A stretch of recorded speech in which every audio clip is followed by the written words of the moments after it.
Alright mga kaiman, atay trabuhon karon nga DIY.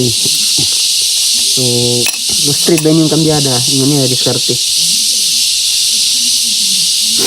Buta na ninyo nagbangagan na ninyo diri. Ya.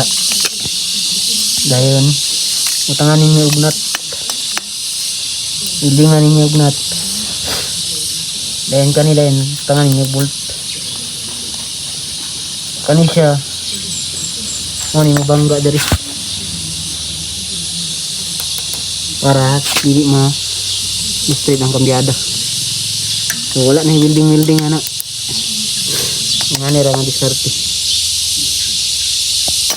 So matik